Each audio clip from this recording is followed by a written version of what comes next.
అందరికీ నమస్కారం అండి. ప్రతి ఒక్కరూ తప్పకుండా పూజించే దైవము పరమేశ్వరుడు. పరమేశ్వరునికి కొద్దిగా నీళ్లు పోసి అభిషేకం చేసిన కోరిన కోరికలు నెరవేరుతాయి అంటారు. శివుడి యొక్క అభిషేకము ఎలా చేయాలి? వేడితో చేస్తే ఎలాంటి ఫలితం వస్తుందో ఇప్పుడు మనం తెలుసుకుందాము. ముందుగా ఒక చిన్న రిక్వెస్ట్ అండి. మీరు గనక మా ఛానల్ మొదటిసారి చూస్తున్నట్లయితే వెంటనే సబ్స్క్రైబ్ చేసుకోండి. పక్కనే ఉన్న బెల్ ఐకాన్‌ని యాక్టివేషన్ చేసుకుంటే మేము పెట్టే వీడియోలన్నీ కూడా మీకు ముందుగానే నోటిఫికేషన్‌గా వస్తాయి.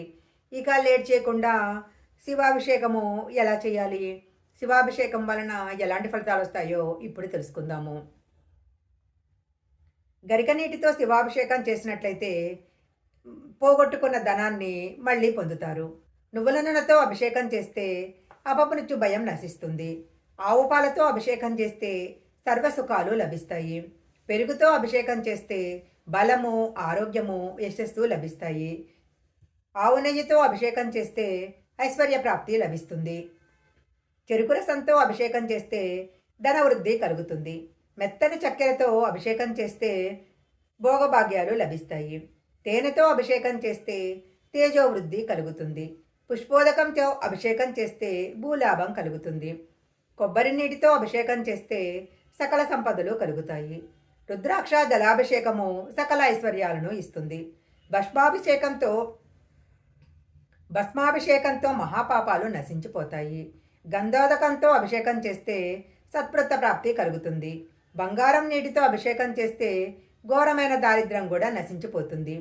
నీటితో అభిషేకం చేస్తే నష్టమైనవన్నీ తిరిగి లభిస్తాయి.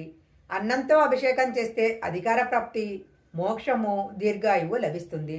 శివపూజలో అన్నిటికంటే అన్నార్చనకు ఎక్కువ ప్రాముఖ్యత ఉంది. పెరుగు కలిపిన అన్నంతో శివలింగానికి మెత్తగా అద్ది పూజ చేస్తారు.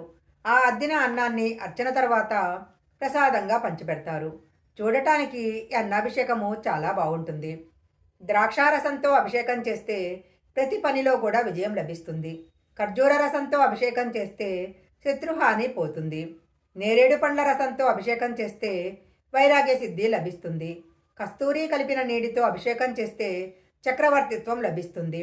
నవరత్నోదకంతో అభిషేకం చేస్తే ధాన్యము, గృహ గృహబుద్ధి కలుగుతుంది. మామిడి పండ్ల రసంతో అభిషేకం చేస్తే దీర్ఘవ్యాధులు నశిస్తాయి. పసుపు నీటితో అభిషేకం చేస్తే మంగళప్రదమవుతుంది. శుభకార్యాలు జరుగుతాయి. ఈ వీడియో కనుక మీకు నచ్చినట్లయితే లైక్ చేయండి, షేర్ చేయండి. ఇలాంటి మరిన్ని వీడియోల కోసం మా ఛానల్ సబ్స్క్రైబ్ చేసుకోండి. పక్కనే ఉన్న బెల్ ఐకాన్ని యాక్టివేషన్ చేసుకుంటే మేము పెట్టే వీడియోలన్నీ కూడా మీకు ముందుగానే నోటిఫికేషన్గా వస్తాయి. మరొక మంచి వీడియోతో మళ్ళీ కలుసుకుందాం.